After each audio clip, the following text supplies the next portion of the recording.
구파파의 야담 이야기 시작합니다. 구독하시면 복이 옵니다. 그림자를 먹는 황금 항아리 제1부 저주의 시작. 자, 오늘 들려드릴 이야기는 저기죠. 강원도 깊은 산골, 사람들의 발길이 끊긴 어느 폐허에서 시작됩니다. 사람들은 돈을 벌기 위해 땀을 흘리지만 개 중에는 아주 끔찍한 것을 팔아 부귀영화를 누리려는 자들이 있지요. 지금으로부터 약 300년 전 숙종 임금 시절의 이야기입니다. 그때 이곳에는 광칠이라는 미치광이 도공이 살고 있었습니다.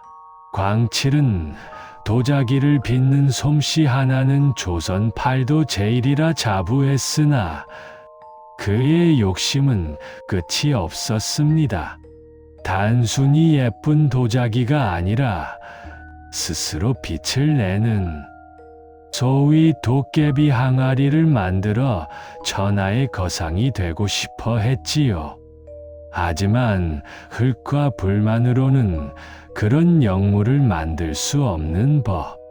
어느 날 광칠은 꿈속에서 시커먼 형체를 만나 기이한 비법을 전해 듣게 됩니다. 산 사람의 정기, 그래, 사람의 혼이 서린 뼈가루와 피가 필요해. 그래, 흙이 문제였어. 그냥 흙이 아니라고. 살아 숨 쉬는 흙이 필요해. 그날부터 광칠의 눈빛은 짐승처럼 변해갔습니다. 그는 가마터 앞을 지나는 나그네들을 유심히 지켜보기 시작했지요. 폭풍우가 몰아치던 밤, 한 젊은 선비가 비를 피하려 광칠의 오두막을 두드렸습니다. 광칠은 극진히 선비를 대접하며 독초를 타서 먹인 술을 권했지요. 선비가 쓰러지자 광칠은 그를 끌고 가마 앞으로 갔습니다. 가마의 불길은 불다 못해 푸른색을 띠며 맹렬히 타오르고 있었지요.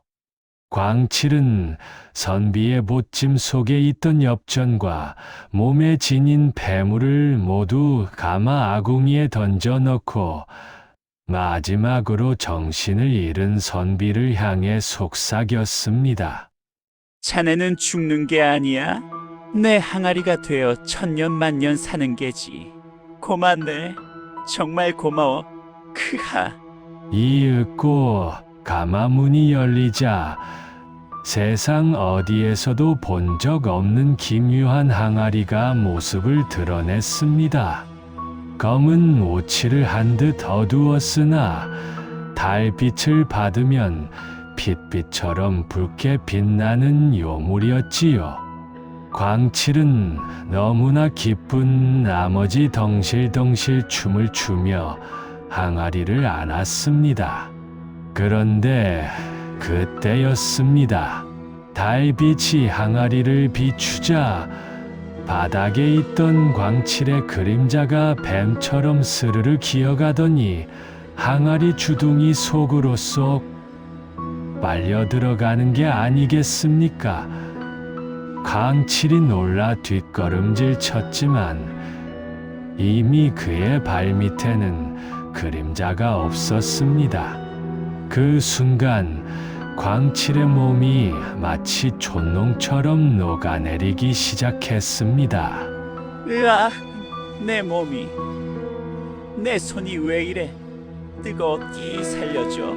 다음 날 아침, 마을 사람들이 연기가 멈춘 가마터에 올라가 보았지만 광칠은 온데간데 없고 바닥에는 그의 옷가지와 정체불명의 검은 항아리만 놓여 있었습니다. 사람들은 불길함을 느껴 그 항아리를 땅속 깊이 묻어버렸지요. 그렇게 100년이라는 세월이 흘렀습니다. 땅 속에서 굶주림을 참으며 때를 기다리던 그 항아리가 다시 세상의 빛을 보게 된 건 바로 지금 탐욕스러운 최진사의 시대에 이르러서였습니다. 제2유부 악인 최진사와 우직한 돌쇠. 세월은 흐르고 흘러 강산이 30번도 더 변한 어느 때였습니다. 그 흉흉했던 가마터 전설도 잊혀질 무렵 고을에는 또 다른 재앙이 닥쳤으니 바로 살아있는 저승사자라 불리는 최진사였지요. 이 양반 어찌나 욕심이 많은지 개미 지나가는 길목의 통행세도 받을 이인이라 했습니다. 이놈아, 흉년이 들건 나라님이 죽건 내 알바냐? 빌려간 쌀이 한 섬이면 이자가 2섬이야. 당장 내놓지 않으면 내 딸년이라도 팔아오란 말이다. 나리 제발 한 번만 봐주십시오. 아이들이 굶고 있습니다요.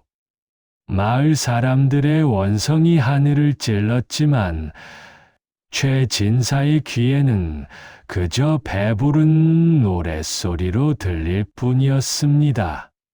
이 악랄한 최진사 집에는 소처럼 일만 하는 머슴 돌쇠가 있었습니다.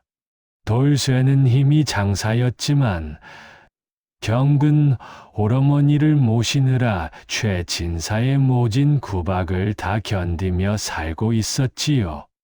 어머니 조금만 참으셔요. 이번 달 세경을 받으면 읍내의원에 모셔갈게요. 야, 이놈 돌쇠야.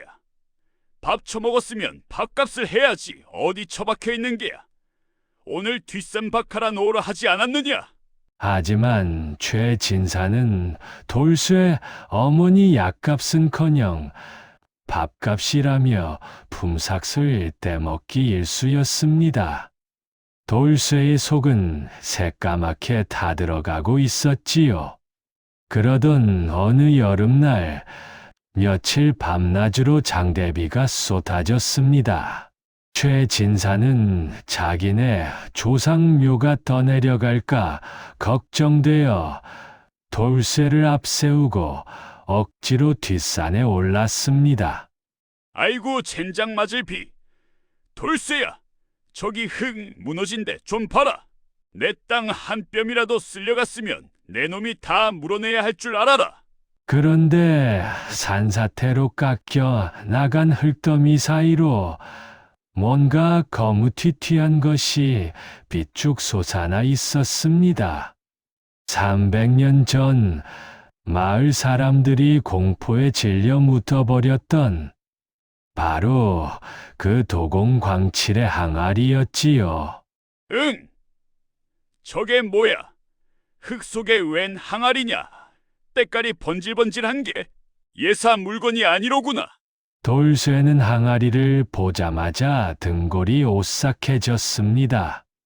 왠지 만지면 안 될 것 같은 기분이 들었지요. 나리, 이 항아리 기분이 나쁩니다. 그냥 두고 내려가시지요. 산신령님 물건일지도 모릅니다. 시끄럽다. 이 무식한 놈아. 딱 봐도 고려청자 아니면 귀한 백자인데 이걸 버리고 가. 횡재다 횡재. 어서 짊어지거라. 욕심의 눈이 먼 최진사는 기어이 그 저주받은 물건을 집 안방으로 들였습니다. 그날 밤 비는 그쳤지만 최진사의 집 위로 까마귀 떼가 빙빙 돌며 울어댔다고 합니다. 방에 들어온 최진사는 문을 걸어 잠그고 항아리에 묻은 흙을 닦아냈습니다. 쓱싹, 쓱싹, 걸레질을 할 때마다 검은 항아리는 핏빛 윤기를 되찾았습니다. 그리고 최진사의 그림자가 촛불에 일렁이며 항아리 쪽으로 기울어졌을 때였습니다. 빈 항아리 안에서 맑고 고운 소리가 들려왔습니다. 제3부 달콤한 거래와 기묘한 징조. 항아리 안에는 번쩍이는 금돈 한 양이 들어 있었습니다. 놀란 최진사가 금돈을 꺼내자 신기하게도 항아리 안에서 또다시 스으 하는 바람 소리가 들려왔지요. 최진사가 무심결에 항아리 가까이 얼굴을 들이밀자 벽에 비친 그의 그림자, 머리 부분이 엿가락처럼 늘어나 항아리 속으로 빨려 들어갔습니다. 호! 이게 무슨 조화냐? 내 그림자가 들어가니 금이 나오네. 그림자야 뭐 밤 되면 생기고 낮 되면 생기는 거 아닌가? 이깟 그림자 좀 준다고 닳는 것도 아니고. 크아하, 횡재의 딸 대박이 터졌어. 어리석은 최진사는 그것이 자신의 생명을 갉아먹는 것인 줄도 모르고 밤새도록 촛불 앞에서 춤을 추며 그림자를 먹였습니다. 그날부터 최진사는 밤마다 방문을 걸어 잠갔습니다. 창고에는 금덩이가 쌀가마니처럼 쌓여갔지만 최진사의 몰골은 날이 갈수록 흉해졌습니다. 한여름인데도 두꺼운 소미불을 덮고 덜덜 떨기 시작했지요. 춥다. 왜 이리 춥지? 불 좀 더 떼라. 아궁이가 터지도록 떼란 말이다.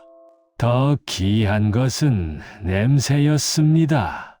최진사의 몸에서 고약한 시체 썩는 내가 진동을 하여 아무리 비싼 향을 피워도 가려지지가 않았습니다. 사람들은 돈 냄새에 취해 눈치채지 못했지만 영물인 짐승들은 달랐습니다.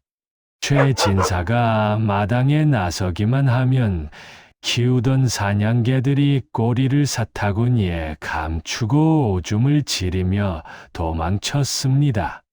마치 귀신이라도 본 것처럼 말이죠. 에이, 재수 없는 축생들. 밥을 줬으면 꼬리를 쳐야지. 주인을 보고 짖어. 당장 저놈들을 잡아다 된장을 발라버려라. 날이 개들이 저러는 건 필시곡절이 있을 겁니다. 그리고 날이 요즘 안색이 너무 안 좋으십니다. 의원이라도 좀. 닥쳐라. 내 놈이 내 돈을 노리고 수작을 부리는 거지. 썩 꺼져. 삼복더위가 기승을 부리던 어느 날 밤 돌쇠는 주인마님 방 앞을 지나다 이상한 광경을 목격했습니다. 온 집안이 찜통인데 오직 최진사의 방 문지방에만 하얗게 서리가 내려앉아 있는 게 아니겠습니까? 이게 무슨 변고래. 방 안에서 냉기가 품어져 나오네. 그때 방 안에서 들려온 소리는 최진사의 것이 아니었습니다. 마치 땅속 깊은 곳에서 울려 나오는 듯한 짐승의 트림 소리, 그리고 혼잣말하는 최진사의 목소리가 들렸습니다. 그래, 더 먹어라. 내 다리 그림자도 줄 테니 금을 다오, 더 다오.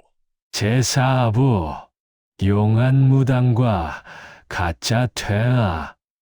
어느 화창한 대낮 최진사는 무심코 마당에 나섰다가 기절초풍할 뻔했습니다. 분명 해가 중천에 떠 있는데 자신의 발밑에 그림자가 아예 없어진 것입니다. 마치 이 세상 사람이 아닌 것처럼 최진사는 유령처럼 서 있었습니다. 저기 최진사 영감 좀 봐. 그림자가 없어. 귀신이다. 귀신이 나타났다. 이놈들이 썩 꺼져라. 내가 귀신이라니. 헛것을 본 게야. 아이들이 돌을 던지며 도망가자 최 진사는 공포에 질려 방으로 뛰어들어갔습니다. 거울을 보니 거울 속에도 자신의 모습이 희미하게 비칠 뿐이었습니다. 이제 정말 끝이 다가오고 있었던 겁니다. 지푸라기라도 잡는 심정으로 최 진사는 옆 고을에서 용하다는 애기 동자 무당을 큰돈을 주고 불렀습니다. 이 무당으로 말할 것 같으면 작두 위에서 춤을 추고 귀신을 팥죽 쏘듯 써버린다는 명인이었지요. 어허, 문지방에 웬 송장이 걸려있네? 이 집주인은 이미 죽었는데 누가 나를 불렀어? 아이고 보살님. 죽긴 누가 죽습니까? 제가 이렇게 멀쩡히 살아있는데 제발 살려만 주십시오. 무당은 최 진사를 보자마자 코를 움켜쥐었습니다. 산 사람에게서 나는 냄새가 아니었기 때문이죠. 무당은 요란하게 방울을 흔들며 집안을 돌다가 문제의 안방문 앞에 딱 멈춰 섰습니다. 무당이 방문을 열어젖히자 방 한가운데 놓인 검은 항아리가 우웅 하고 진동하기 시작했습니다. 그것은 단순한 도자기가 아니라 입을 쩍 벌린 아기처럼 보였습니다. 으악, 뜨거워. 이거 뭐야? 방 안에 도깨비가 있잖아. 영감, 당장 저걸 깨부셔야 해. 저건 사람 잡아먹는 귀신 단지야. 저걸 그냥 두면 오늘 밤 안에 내 놈 뼈다귀도 안 남을 것이야. 무당의 호통에 최 진사는 망치를 들었습니다. 하지만 항아리를 깨려는 순간 항아리 속에 가득 찬 황금이 눈에 밟혔습니다. 안 돼. 못 가. 이건 내 보물단지야. 내년이 내 돈을 탐내서 수작을 부리는구나. 여봐라. 당장 이 미친 무당을 멍석마리에서 쫓아내라. 이 미친 영감탱이가 넌 오늘 밤에 죽어. 내 놈 그림자가 다 먹히면 영혼까지 먹힐 거다. 두고 봐라. 결국 최 진사는 자신을 살려줄 마지막 기회마저 걷어차 버렸습니다. 무당이 쫓겨나자 항아리는 기분 좋은 듯 다시 붉은 빛을 내뿜었지요. 그날 밤 최 진사는 살기를 모색했습니다. 내 그림자가 없으면 남의 것을 먹이면 되지 않을까? 그때 문풍지 너머로 튼튼하고 짙은 돌쇠의 그림자가 어른거렸습니다. 최 진사의 입가에 비열한 미소가 번졌습니다.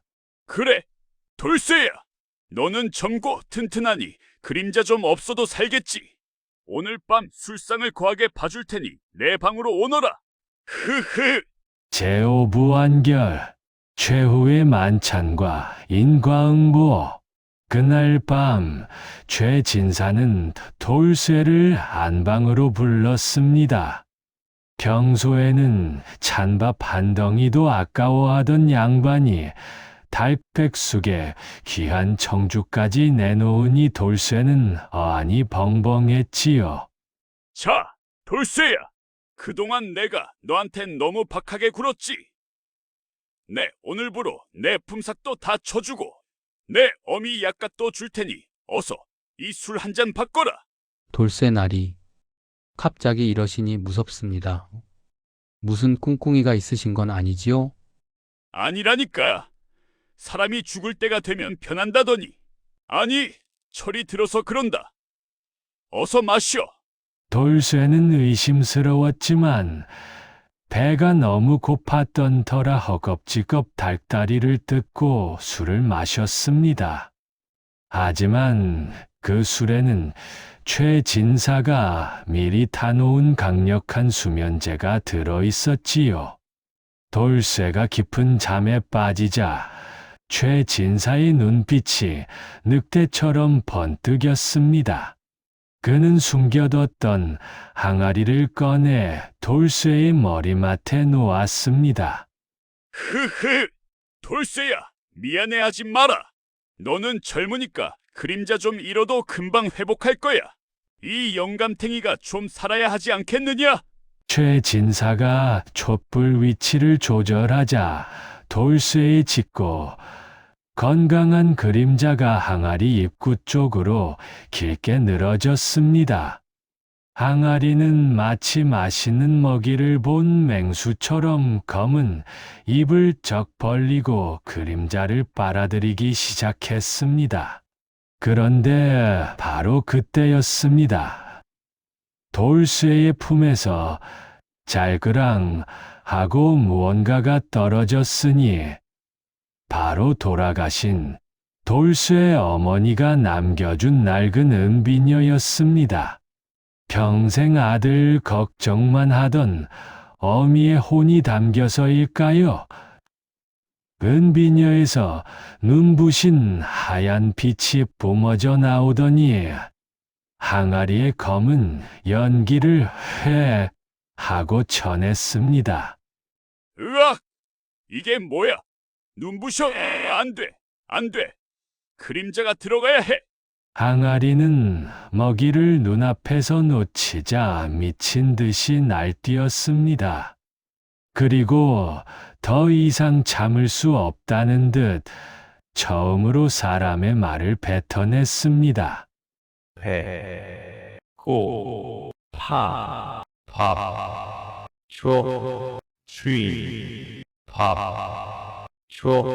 공포에 질린 최 진사는 방문을 열고 도망치려 했지만 문은 밖에서 잠긴 듯 꼼짝도 하지 않았습니다.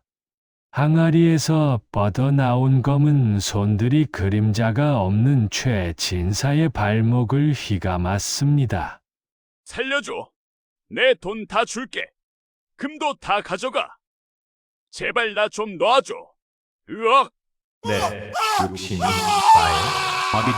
최 진사의 비명은 방 안을 가득 메웠지만 밖에서는 쥐뚜라미 소리만 들릴 뿐 아무도 듣지 못했습니다. 검은 연기가 최 진사를 완전히 뒤덮었고 잠시 후 방 안은 쥐 죽은 듯 조용해졌습니다. 다음 날 아침 달구름 소리에 잠이 깬 돌쇠는 기가 막힌 광경을 보았습니다. 최 진사는 온데간데 없고 바닥에는 그가 입던 비단 옷까지만 허물처럼 남아 있었지요. 그리고 그 옆에 놓인 항아리 안에는 사람 모양을 한 황금 덩어리가 가득 차 있었습니다. 욕심쟁이 최 진사는 결국 스스로 황금이 되어버린 것입니다. 돌쇠는 그 황금을 자신이 갖지 않았습니다. 마을 사람들의 빚을 모두 갚아주고 남은 돈으로는 다리를 놓고 서당을 지었습니다. 그리고 그 무시무시한 항아리는 다시는 세상에 나오지 못하도록 아무도 모르는 깊은 산속 옹달샘 밑에 묻어버렸다고 합니다. 재물은 땀 흘려 얻을 때 가장 빛나는 법. 혹시 여러분도 횡재를 바라고 계신가요? 오늘 밤 그림자 조심하시길 바랍니다. 지금까지 구파파의 야담 이야기를 시청해 주셔서 감사합니다. 구독과 좋아요 누르시고 댓글에 사는 곳을 적어주시면 그곳으로 재물음과 좋은 기운을 보내드리겠습니다.